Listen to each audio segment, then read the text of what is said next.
Sadri wa yassir amri wa hlul 'uqdatam min lisani yafqahu qawli. Yang terhormat Ibu Kepala Sekolah, yang terhormat rekan guru. Alhamdulillah pada hari ini kita bisa kegiatan KBM seperti biasa. Pada waktu ini tanggal 26 November 2024 kita akan melaksanakan kegiatan acara Kombel Berbagi Kebaikan.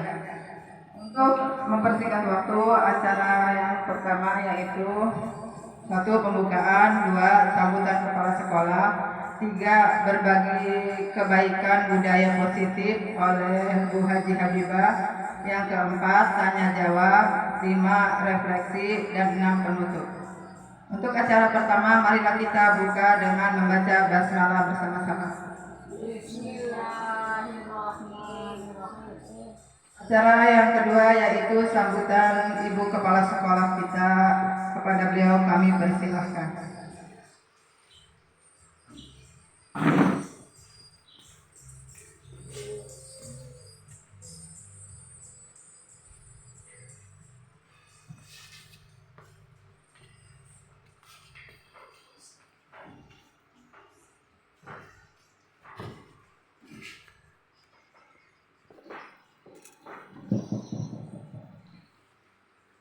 Assalamualaikum warahmatullahi wabarakatuh. Kepada yang terhormat Dewan Guru SD 2, alhamdulillah syukurillah hari ini kita mengadakan kegiatan Kombel pada tanggal 26 November tahun 2024. Seperti biasa kita lakukan kegiatan Kombel untuk meningkatkan kualitas pendidikan di SDN Ceruk Cuk 2. Semoga kita dapat mengikuti kegiatan ini dengan baik, menambah wawasan kita dalam kegiatan mengajar di kelas. Dan acara nanti dipandu oleh Ibu Haji Habibah. Dan dari saya Assalamualaikum warahmatullahi wabarakatuh.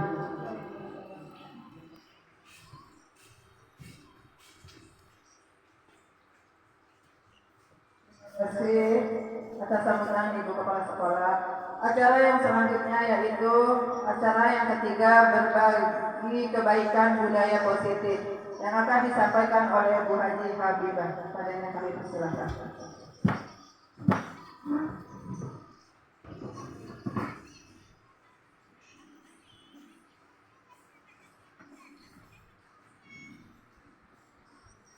Bismillahirrahmanirrahim.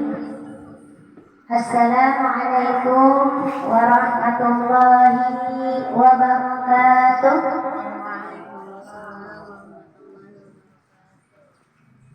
Alhamdulillahirabbil alamin.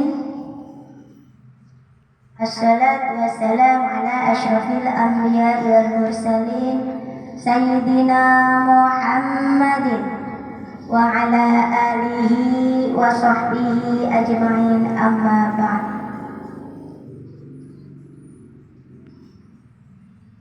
Segala puji bagi Allah yang telah memberikan kita semua rezeki yang berlimpah, kesehatan yang kita dapatkan itu rezeki yang tidak terhingga. Selawat serta marilah kita limpahkan kepada junjungan Nabi besar kita Muhammad Sallallahu Alaihi Wasallam, yang telah menyelamatkan kita umatnya dari alam kebodohan menuju alam yang penuh dengan ilmu pengetahuan ini. Teman-temanku yang saya hormati dan saya sayangi, rutinitas kita dalam kegiatan Kombel yaitu berbagi kebaikan dalam budaya positif. Kita saling sharing, kita saling diskusi tentang kegiatan yang ada di kelas.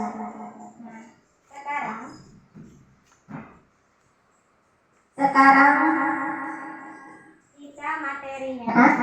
yaitu tentang pembelajaran diferensiasi untuk tingkat SD pembelajaran SD, yaitu kenapa sih dan perlu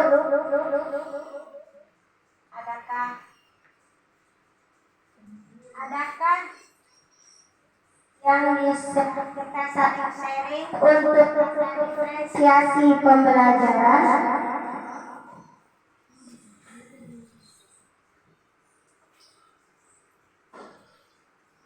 Adakah yang bisa kita sharing tentang diferensiasi pembelajaran di kelas?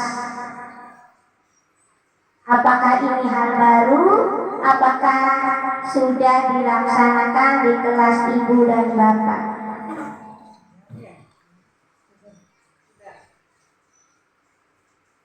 Sudah, Ibu? Ya. Sudah. Baik.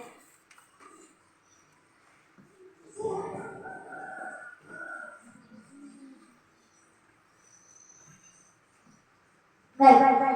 Untuk diferensiasi ini, Ibu dan Bapak, ini disebutnya kalau kita itu adalah perbedaan, adanya jenjang perbedaan di antara anak-anak kita.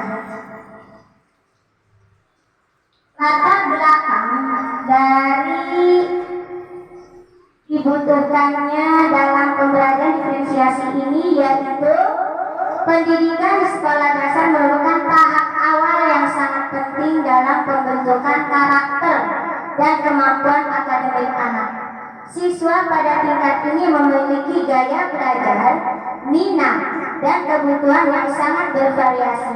Oleh karena itu diperlukan pendekatan yang mampu mengakomodasi perbedaan ini untuk memastikan semua siswa dapat belajar dengan efektif. Jadi kita harus sadar bahwa anak-anak kita yang ada di dalam kelas itu tidak sama, yaitu dalam tingkat inteligensinya, belum latar belakangnya, itu adalah perbedaan atau keunikan yang harus kita pahami dari anak-anak kita. Sehingga kita harus tahu bagaimana caranya supaya kita memenuhi kebutuhan anak-anak kita.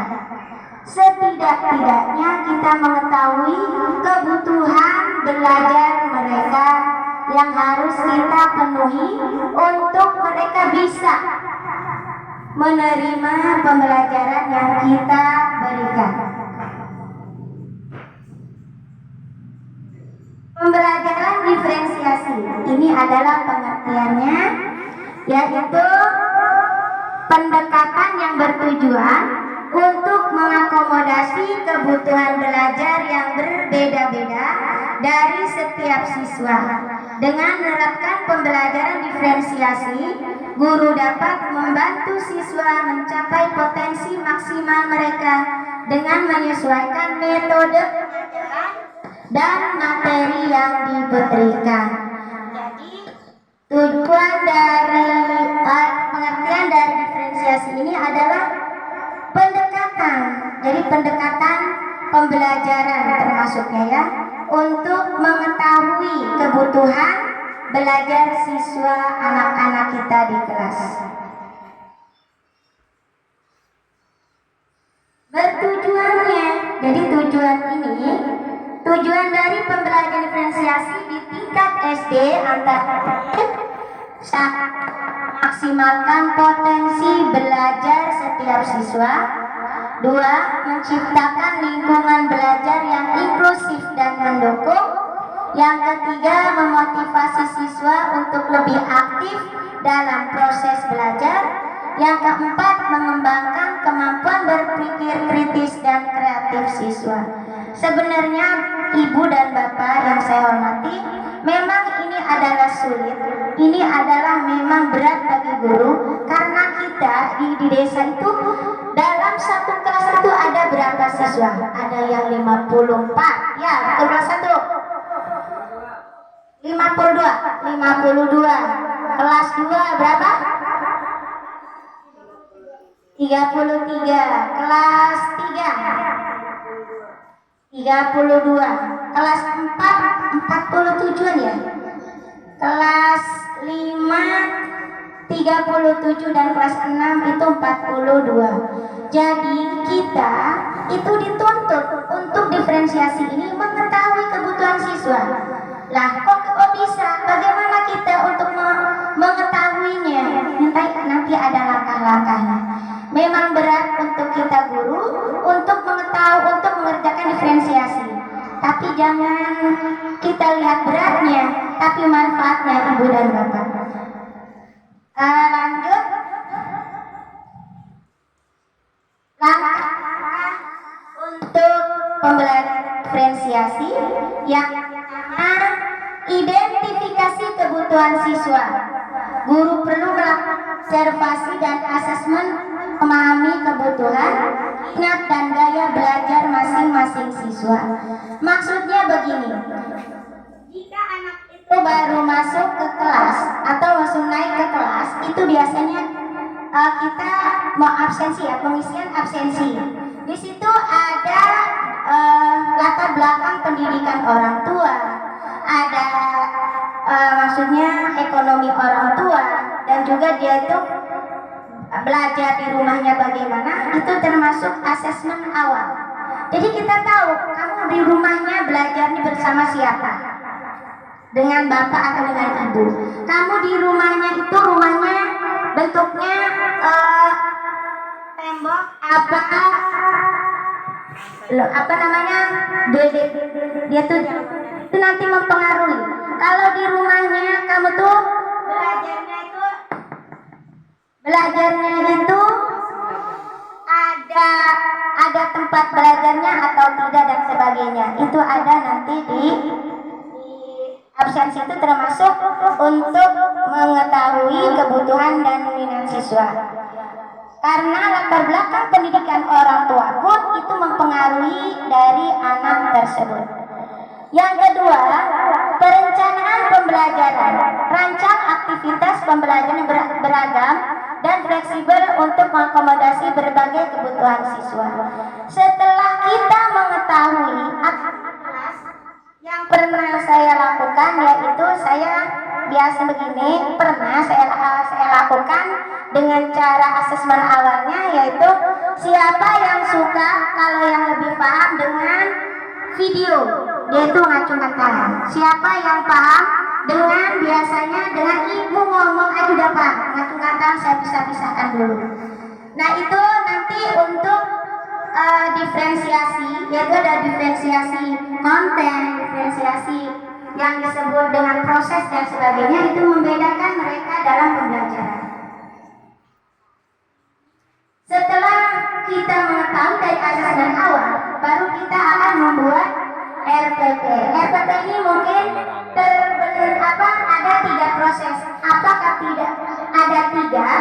Ada diferensiasi konten itu ada YouTube-nya, ada sebagainya. Ada juga proses dan juga ada produk. Tidak semua yang kita lakukan itu untuk diferensiasi, tidak usah. Tapi salah satunya pun itu sudah termasuk diferensiasi. Itu sudah ada niat untuk kita membedakan dalam pembelajaran diferensiasi. Waktu saya mengikuti CGP, dibahas di sana karena memang untuk membuat rencana pembelajaran setiap mata pelajaran diferensiasi itu sangat berat. Makanya disarankan untuk pembelajaran itu salah satunya pun tidak apa-apa. Apakah diferensiasi konten, apakah diferensiasi proses, apakah diferensiasi produk, itu pun sudah diferensiasi untuk pembelajaran. Yang kedua, pelaksanaan pembelajaran. Terapkan metode pengajaran bervariasi seperti pembelajaran berbasis proyek, diskusi kelompok, penggunaan teknologi. Saya yakin ibu dan bapak sudah melaksanakannya, karena saya lihat kemarin juga ada yang bawa tip, ada yang ini, pasti itu sudah mengutamakan teknologi, dan juga itu sudah termasuk